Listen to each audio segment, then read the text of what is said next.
తప్పు చేయకపోతే ఎందుకు రావట్లేదు అందరూ? ఎవడాస్తులు కొట్టేస్తారు మీరు? సమాధానం చెప్పు. నిజంగా కొట్టలేదా? వాళ్ళ పిల్లల్ని తీసుకొచ్చి దీపవర్మను మేము డబ్బులు తీసుకోలేదని మేమేమంటలా. నువ్వు అన్యాయంగా వాళ్ళ దగ్గర కాజేసిన డబ్బులు వాళ్ళకంటే ఇచ్చేయచ్చు కదా అని చెప్తున్నావు. ఇస్తానని చెప్పి పెద్ద మనుషుల దగ్గరికి ఎందుకు వెళ్ళారు మీరు? ఎందుకు పెద్ద మనుషుల దగ్గర ఒప్పుకున్నారు? మీరు ఒప్పుకోలేదా చెప్పండి పోనీ. ఇవన్నీ అడగటం పోయి ఎదురు వాడు దొంగతనం చేస్తే మావాడు గొప్పవాడని సపోర్ట్ చేస్తారని మీరు. నువ్వు దొంగ, ఆడో దొంగ, ఇంకొకడు మిర్చి ఆటలో టిక్కీ దొంగ, నువ్వు బియ్యం దొంగ, ఆడేమో చేపల దొంగ. ఏంటో దొంగలు కలిసి ఊడు పంచుకున్నట్టు ఒకరినొకరు పలకరించుకుంటా వచ్చారు. ఏంటి మీరు చెప్తుంది? మీరేం మెసేజ్ ఇస్తున్నారు? లా అండ్ ఆర్డర్ లేదంటున్నారు. లా అండ్ ఆర్డర్ లేకపోతే నువ్వు రాగలుగుతావు నిన్న? నువ్వు రా, పోలీసు వాళ్ళు లేకుండా చూస్తా. లా అండ్ ఆర్డర్ లేదంటున్నావుగా. నిన్ను పంపించింది గౌరవంగా మాట్లాడిచ్చింది పరామర్శించింది పోలీసు వాళ్ళని బట్టే. పోలీసులు పక్కాగా పనిచేయబట్టే ఈరోజు నువ్వు తిరుగుతున్నావు రోడ్డు మీద. ఇది మీ ప్రభుత్వం కాదు. కళ్ళు లేకుండా కబోదు లేక గుడ్డిగా పరిపాలించటానికి ప్రతిరోజు నరకం చూశారు. సామాన్య ప్రజలను కూడా బతకనిచ్చారు మీరు. ఎవరైనా కనీసం మీకు ఇంకా సిగ్గురాలా? మీకు ఎక్కడ కాల్చి వాతలు పెట్టకూడదో నీకు కానీ జగన్కి కానీ అబ్బాయికి కానీ మీ అందరికీ అక్కడ వాతలు పెట్టారు ప్రజలు. మా నియోజకవర్గంలో ఆడికి పెడితే నీకు బందరులో పెట్టారు. అమాయకమైనటువంటి మా బీసీ నాయకుడు కొల్లు రవీంద్రనే మర్డర్ కేసులో ఇరికిచ్చి నువ్వు సెంట్రల్ జైలుకి పంపించావు. పాపం ఊరికే పోద్దా అని అడుగుతున్నా. నీ నోటుకొచ్చినట్టు నువ్వు కాపులు కదా అని పవన్ కళ్యాణ్ గారి మీద ఆ జగన్ నువ్వు మాట్లాడా, జగన్ స్క్రిప్ట్ నువ్వు మాట్లాడా. ఏంటి నీ భాగోతం? ఒకటి చెప్తే మాట్లాడే భాగోతం నీ బతుకు, ఒకరితో చెప్పించుకుని మాట్లాడే బతుకు నీది. మాది ఇండివిజువాలిటీ. మాకేముంటే అది మాట్లాడతాం, ఏముంటే అది చెప్తాం. నీ దగ్గర దమ్ముంటారా? నా ఇంటికి రమ్మన్నా వస్తా, నీ ఇంటికి రమ్మన్నా వస్తా, అబ్బిగాడి ఇంటికి రమ్మన్నా వస్తా, కొల్లేరు ప్రజలను తీసుకుని వస్తా, కొల్లేరు వాళ్ళని తీసుకుని వస్తా. నిజంగా నీ ఆత్మసాక్షిగా అబ్బాయి చౌదరి వాళ్ళకి బాకీ లేడు, ఇతను తప్పు చేయలేదు, నేను నమ్ముతున్నానంటే కనుక పైసా కూడా ఇవ్వద్దు.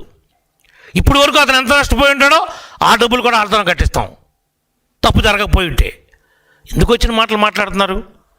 ఏది పడితే అది మాట్లాడుతున్నారేంటి? మా లెక్కలు తెలుస్తానంటారేంటి? మా దగ్గర ఏమి లెక్కలు ఉన్నాయని తెలుస్తారు మీరు. మీకంటే అధికారం వస్తుంది ఇంకా మీ జీవితానికి. ఇదంతా మా గొప్ప అనుకుంటున్నారా ఏంటి? మా గొప్పతో మేము గెలవాలా?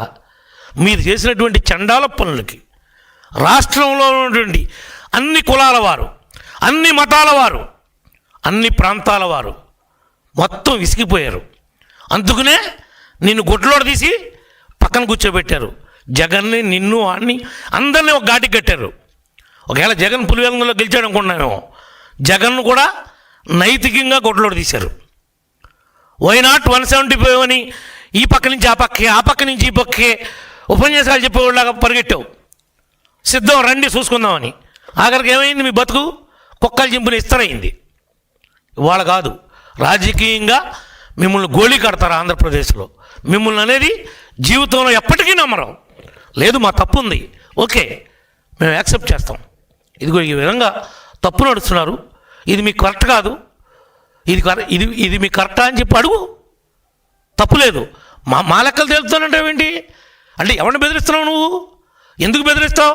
మేమేం తప్పులు చేసామని మా లెక్కలు తేలుస్తావు? తేల్చావుగా. గతం అంతా భాగవతం అంతా అయింది కదా, ఇంకా తెలియట్లేదు బుద్ధి నీకు? ఇంకా మాట్లాడుతున్నావు.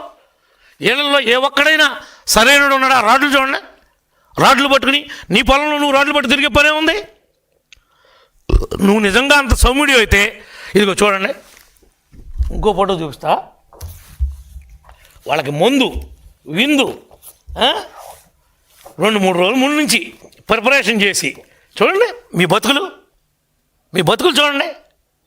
మీరు కట్టిన బిల్లు మీరు వాళ్ళ బారుల్లో పెట్టి తాగిచ్చి వాళ్ళని తీసుకొచ్చి హోటల్లో నిలవబెట్టి తెచ్చుకునే బతుకు మీది. మీరా మాట్లాడుతున్నారు? పోనీ ఎప్పుడైనా ఒక్క హైయర్ పర్సన్ మేము ఎంగేజ్ చేసామా? మేము ఎప్పుడైనా అసాంఘిక శక్తులతో చేతులు కలిపామా? మా తప్పేమన్నా ఉందా? అసలు నేనున్నానా ఊళ్ళో? ఎందుకు బాగుపడి ఏడుస్తారు? మమ్మల్ని అంటారేంటి? మీరా మేమా? పచ్చని జీడి తోట దునిచేవు, చుట్టూతో ఫెన్సింగ్ పడేసావు, ట్రాన్స్ఫారాలు తీసుకెళ్ళిపోయావు. నేను మోటార్లు కొంటే నుయ్యని దాచుకున్నావు, అమ్ముకున్నావు. పేద ప్రజలకి ఆదరణ 2 కింద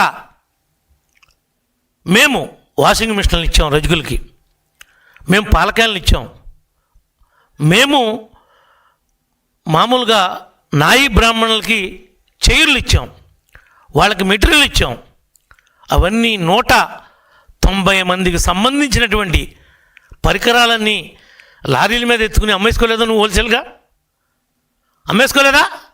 ఏంట్రా నీతి కౌరులు మాట్లాడుతున్నారు? చేతి వృత్తి చేసుకునే వాళ్ళకి మేము ఇస్తే మా గవర్నమెంట్ మారిపోతే నువ్వు వాళ్ళకి పంపిణీ చేయాల్సింది పోయి వాళ్ళ మార్జిన్ మనీ 10% కట్టారు. ఆ పరికరాలు వాళ్ళకి అందలా. నీ మీద ఎంక్వైరీ చేశారు. నువ్వే ఆ వస్తువులన్నీ అమ్ముకున్నావు, దోచేశావు అని నిర్ధారణ అయింది.